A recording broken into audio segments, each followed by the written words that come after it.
Welcome back to Bachelor Happy Hour's Golden Hour. Thanks for joining us, everybody. Susan, how are you doing? I'm great, ready to rock. Can you believe we're doing it together? I know. It's so nice to be in the studio. I can actually see her face in real time. Amazing. And I'm dressed from the waist down. Hey, and if you haven't done it yet, I don't know what your problem is. You got to follow us. Follow our podcast, and you'll never miss an episode. They'll let you know whenever a new one comes out. And trust me, we've had some great ones. And we want you to follow the podcast because you will get notified every time there is a new episode out. So get on there, watch us, follow us, write us a review. Have we been having fun or what, Kat? I mean, you guys don't know what you're missing. That's right. So keep the questions coming. So we do have something to talk about at bachelornation.com/golden hour. And we have some really great questions today with our special guest. Okay. You guys are going to love this. Our guest today may be one of my favorite of all time. We are here welcoming a true fan favorite, Ben Higgins. Yay, Ben. How are you doing, Ben? You know what? I got the email asking me to do this. I've told you for a long time. This is a dream. Well, you had us, so we need you.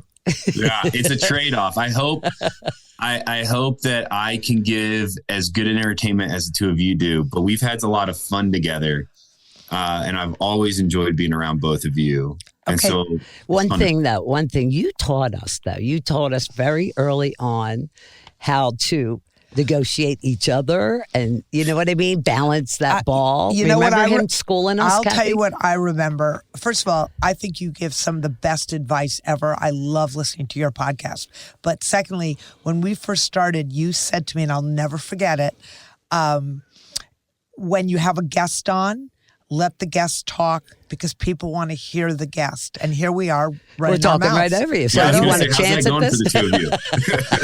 Okay. And also, I hear that you've got a little boo-boo on your hand that needs some attention. What's going on? Yeah, I came on today wanting advice from two mothers. Okay. I woke up in the middle of the night and my finger was just throbbing. And then I woke up and I have this like bump that kind of runs on the outside of my finger into my cuticle. And it feels hot. And Can I tell you what Dr. Schwartz? That would be I. That would be me. You have what is called paronychia, and in layman's terms, it is an infection in your cuticle. There's just some pus. You have to go to the doctor. Oh no, you don't. I do them all the time. Well, you know, Susan. What you can try to get a needle, sterilize it, and open it up and get the infection out. I did that, but I'm also on antibiotics. I had the same thing last week. I think you're going to survive, but do try it. You know what I love? What? Ben, and I haven't, it is very painful, but you know, we're going to get to this. Your wife, Jess, is pregnant. And I mean, a paronychia is like tea and crumpets compared to what she's going through. Trust me, I've been witnessing it. She's a trooper. Let me tell you that. She is like, my wife has this characteristic about her that I don't have. We met her. I know. Yeah. But she's cool. She doesn't want to she doesn't like to complain. And she doesn't want to make my life harder, which at times is frustrating. So I'm like, we're partners. So you can make my life harder. But she is right now 23 weeks pregnant, has kind of been through the ringer. She's a tiny human. So like this is a lot for her. Our baby as of yesterday is the size of a Game Boy. So wait, do you love, you know, my daughter had her first child like 17 months ago, and she'd come home and say, today it's the size of a pea. You know, now it's a pear, and now a watermelon, now it's a Game Boy. I mean, do you love the measuring sticks they use for pregnancy now? I love it. I love to see Jess get excited about it. If I'm honest, and she knows this, I am still in a phase of freak out in like a healthy way. Like I'm ready to be a dad. Until you hold that baby, you will be. Yeah. Then you'll freak out. Yeah. How are you going to feel about two women in the house? Well, there's 2 men right now, myself and my dog. Oh, okay. Then we'll balance. Yeah, so we'll balance it out. Being a girl dad is something I always grew up. I mean, since I was little, saying I never want to be, because I know that she's going to crush me. Yes, she is. I am a very sensitive human. Oh God, you're doomed, babe. You're doomed. This is your daughter. She can do no wrong. I have had to go to therapy. I've had to work because I get easily hurt, like not offended, more than like just like hurt. I question a lot of things. Your feelings. Yeah, I always. Are you a Pisces? Worry. I don't know what. March 23rd. I'm a Pisces. We're Pisces. That's why. Yeah, I'm always like my mind's always going about worst case scenario thinking, and so I was always like, I can't have a daughter. But now we're working on the nursery right now, and What color are we doing the nursery? Like a light pink. It's really pretty, and then I did like a wainscot below. Sounds like my daughter's nursery. Yeah, and it's Winnie the Pooh themed. Yeah, because my wife and I love Winnie the Pooh. Do you like doing these sort of things? Like I love it. Yeah, because that will only last a year, if that. Okay, so wait, I want to ask. Change. Yeah, really. I want to ask you, Ben. Like your dog Waylon, my daughter and her husband have a boxer, and my son-in-law sounds just like you. That's his firstborn. It's his son. I mean, exact. And they also have a daughter, so exactly the same scenario. And I said to my daughter, when you have this baby, this dog is going to become secondary. No, Mom, never. Well, so what's happened is, the dog is definitely secondary for her. And my son-in-law, Johnny, is like he has 2 children. I mean, it has not changed. What, you think it's going to happen to you? Yeah. I mean, Waylon and I are like work buddies. He, this is my office. I work from home. He hangs out. I sit here all day. He's with me all day. I take a lot of meetings on walks with him. Like that won't change, right? Yeah, that won't change. Now, he takes up a lot of the bed at night, and so that might change a little bit over time. I swear, I feel like I'm talking to my daughter. Same exact thing. Yeah, I can't sleep with the dogs. No. You know what they've done? They put a thing at the foot of the bed, his bed, and the minute they go to sleep or turn their eye, he's right back up in bed with them. Yeah, he's my buddy, and he also, I think, will be. What I understand about baby stage is Jessica is going to have a lot more work to do than I am. Is she going to breastfeed? Yeah, she's going to try. That's her hope. She really wants to. And so there'll be like the sweet relief of quiet on walks for me. And I'm okay with that. And you must have done a lot of reading. Yeah. Well, oh no, look, I literally. What to expect when you're expecting your first child. It's called the birth partner. Oh. It's so thick. What page are you on?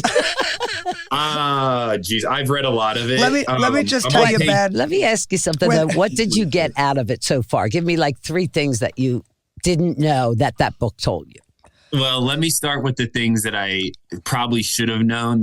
So Jess gives me this book, and I open it up, and the first 2 chapters are about where to massage my wife during pregnancy. I'm like, this is funny. Like, this is. Wait, I hope there's a whole chapter dedicated to the birth present, the push present. Yeah, yes, you do know there's a gift. Do not forget, right? Ben, there's a gift involved. Gracious, ladies. Come on. No, that's the thing. We're dead serious. I'm deadly serious. It's called a push present. You think I'm kidding? Can I tell a short story? My son didn't think this was true, and she has the baby, right? And I'm like, Christopher, what? He goes, Mom, are you serious? I gave him diamonds. I'm serious. I said, you got to give her something. Yes. Yeah. Have that ready. Yeah, thank you. Dozen roses doesn't count. You need those as well. I think he's passing on this one.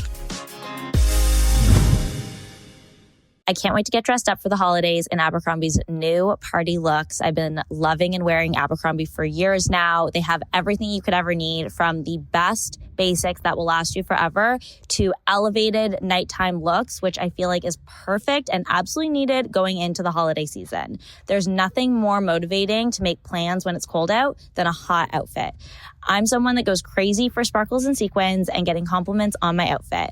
From dinner reservations to girls' night out, Abercrombie is setting the outfit vibe this season. Going into the holiday season, Joe and I have a bunch of different kinds of events coming up, and Abercrombie is going to be my one-stop shop for finding all of my holiday looks, whether I need something cozy to go ice skating in, or we have some sort of nighttime festive holiday party. I know that I'm going to be able to find everything that I'm looking for on Abercrombie. Make a night of it and shop Abercrombie's newest party looks online and in-store now. Just when you thought you couldn't love your pet more, Suavitel and Dollar General swoop in. Because with Suavitel Shed Shield, you can have all the cuddles without the constant lint rolling. And with DG, you can do it for less. Designed for pet parents, Suavitel Shed Shield helps win the fight against fur. Plus, Suavitel fights pet odors better than detergent alone, with a delicate and delightful fresh scent, all while leaving your clothes irresistibly soft. Save on Suavitel at your local DG. My name is Brandon Kyle Goodman. I'm a Black, gay, non-binary author, TV writer, actor, and I'm messy, but not in the way you think. Messy as in I'm human and flawed. I'm on a mission to destroy shame around sex. And the only way to do that is to talk about sex.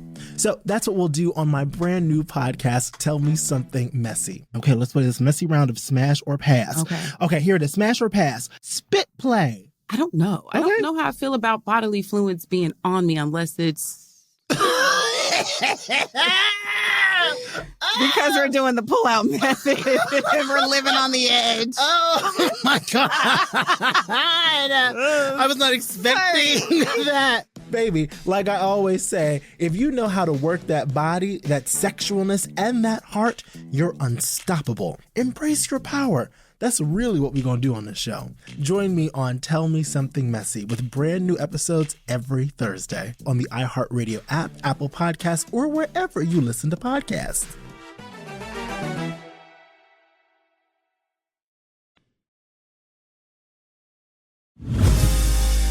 Okay, what else have you learned? I'll do it. I've learned it's actually really cool. The different exercises as we get closer to help her body get ready for pregnancy, like bouncing on a ball and some of the stretches she can do, and then some of the exercise. So I've learned that.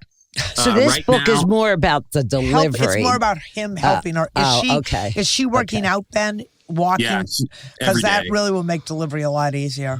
She works out every day. Like I said, she's a trooper. I'm in the chapter right now of what to expect in the delivery room. When she curses you out, it's not planned. Yeah. It just happens.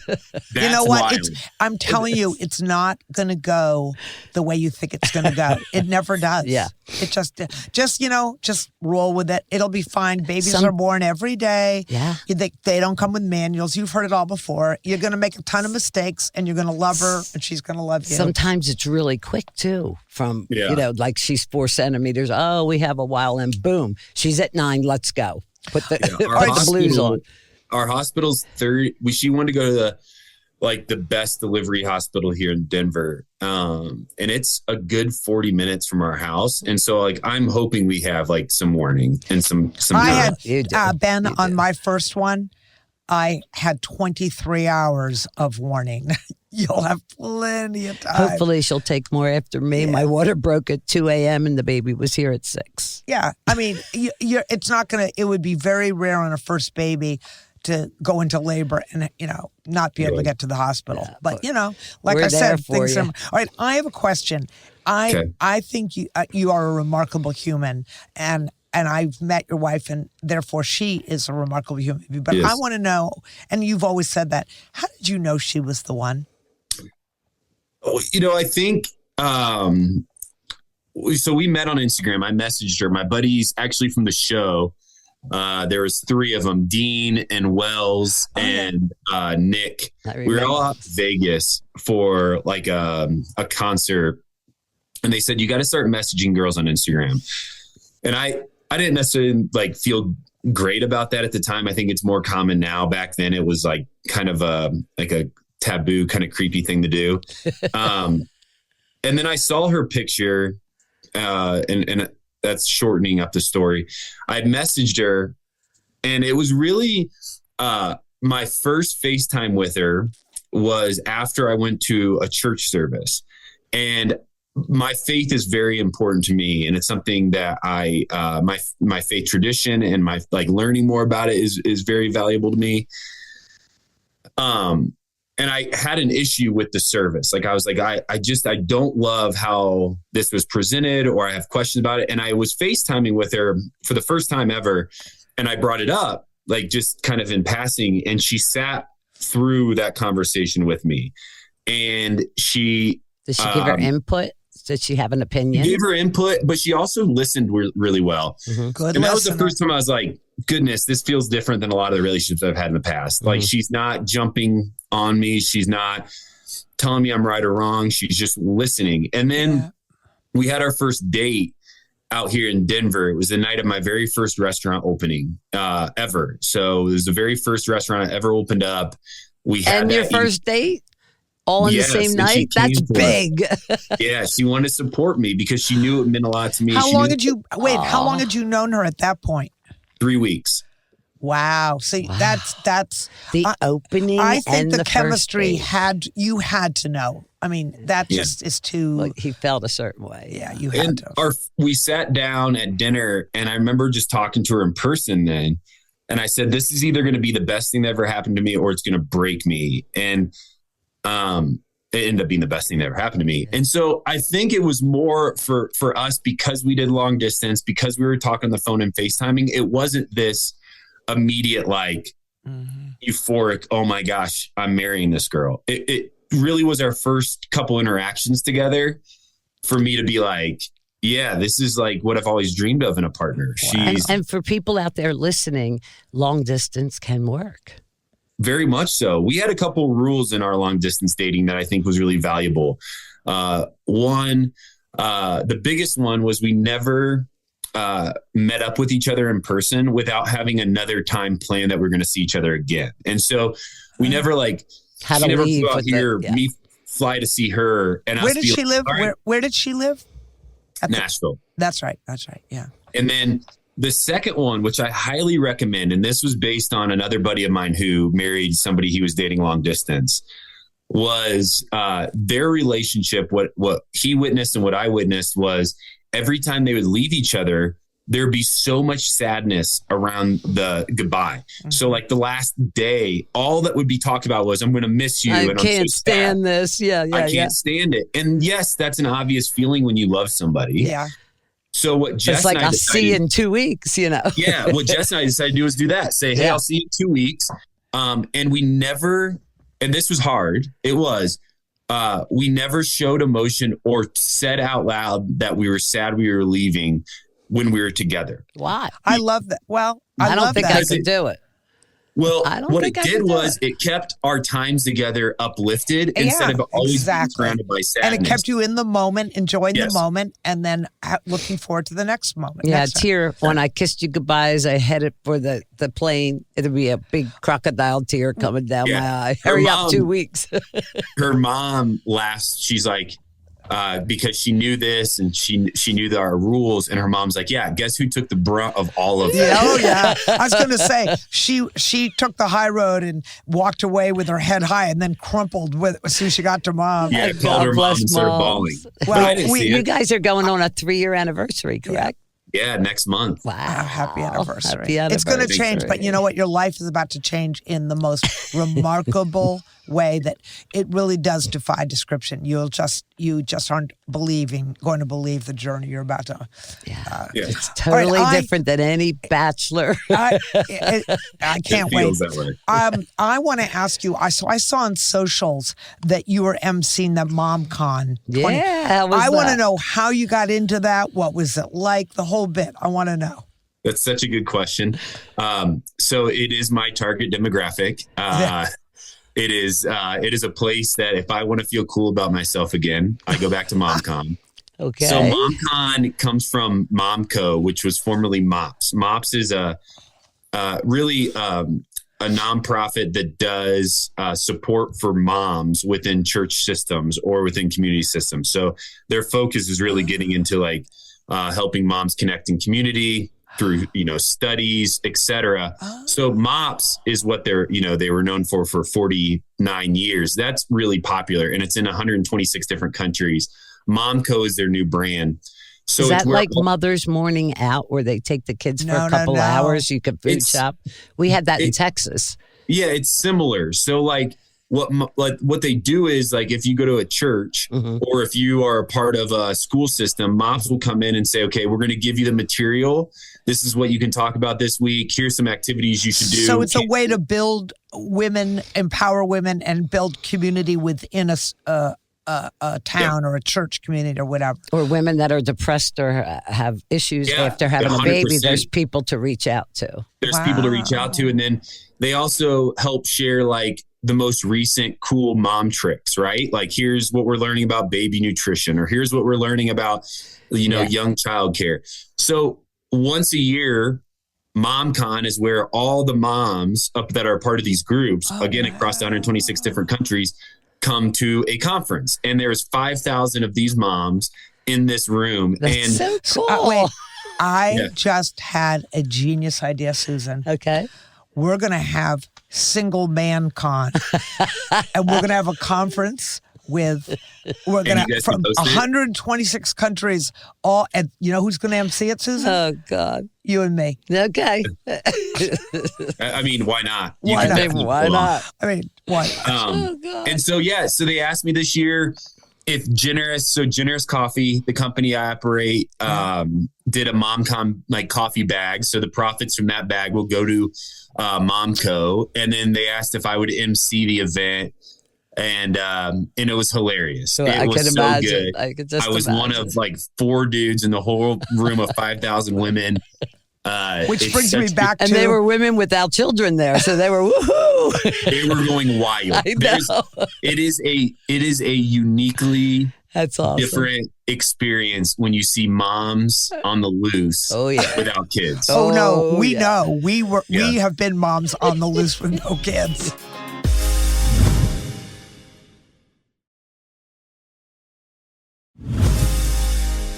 Speaking of experiences and takeaways, if you will, what have you learned or took away before meeting your wife, like after leaving Bachelor? What lesson could you share with someone? Maybe even to save them the aggravation or the heartache, if you will. Of dating? Yes. I would say I wish, I think the best advice I had when I was single was date often. And, I think that gets a little weirder today, but if you date often, like it doesn't put as much stress. And I think dating is a little bit like exercising a muscle. It always made me very anxious. It always made me like had a lot of anxiety. I always hated dates because if the date didn't go well, then at some point you're like mini breaking up with somebody or telling them I don't want to see them again.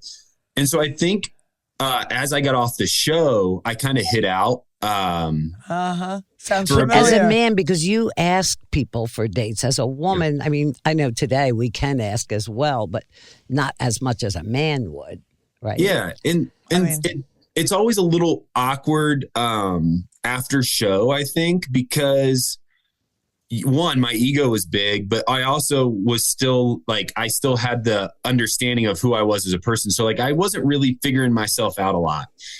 I think dating often would be the best because you get used to dates not working out. You also get familiar with what you're into and what you're not into. I think dating often also allows you to maybe become attracted to things that you maybe didn't grow up thinking you were attracted to because you weren't exposed to the new experiences. Yeah. Mm-hmm. So that'd be my advice. That's cool. All right. Well, we, as you know, we give some advice. We give advice to, and you, who I think are the master of advice. We're going to read some questions and you'll help us weigh in on the answers. Joining in? Okay. All right. Here we go. Hi, Kathy and Susan. I could really use your advice. I've been with my boyfriend for about 2 years now, and everything between us is great. He's honestly my best friend, and we started talking more seriously about our future together. The only sticking point is that we come from different religious backgrounds. He's very active in his faith, which I totally respect, and I've even started looking into converting because it's important to him, and I feel like it's something I could really embrace too. The big issue is his parents. They've made it very clear that they're not thrilled about him dating someone who wasn't born into their religion, even though I'm willing to convert. It's like no matter how open I am, they don't think I'll ever fully be one of them. It's frustrating because I want to have a good relationship with this family, and I know how much their opinion matters to him. But I'm starting to feel like I'm never going to be enough in their eyes. He's been supportive, but I can tell he's caught in the middle, trying to balance our relationship with what his parents want. So here's the thing. How much say should his parents have in our relationship? Should I be worried that their opinion might hold him back from fully committing to me? Would love any advice. Thank you. Okay, Ben, what do you think? So my advice is this. I think faith is, so when I read this, I think one of the things that would be helpful would be know what kind of like faith tradition we're talking about, what type of religious background we're talking about, because the word convert gives me a Jewish, right? Because that's women convert. That was kind of my assumption, was that we're talking about Judaism. Mm-hmm. And typically, like with the Jewish community that I surround myself with, converting is a very respectable and fair and accepted, step. Yes. And most people will say, hey, thank you for doing this for the family. Now, I can speak to this because of my Christian faith and say that, I think, and what I know about my faith is it's a genuine and authentic transformation for me. And I think that's getting into a lot of the nitty gritty of my faith, but I'm a Christian for multiple reasons, one of which being that I've had experiences in my life where I feel like that is the faith tradition that leads me in the best direction, that is true to the world around me, that helps me love people better. And so I think that would be hard, is if you are looking at that going, well, I just want to convert to find acceptance. Well, I would say that's not really what I'd be looking for in a partner. I would want you to have a genuine experience with the divine that makes your life change. Right. So this is an interesting question for me. My father was Jewish, and my mother was a member of every Christian church, depending on who she was married to at the time. And so I grew up really between two worlds. Mm-hmm. And I'm sure people have comments on this, but for me, the biggest difference, and I grew up in an almost totally Jewish neighborhood, and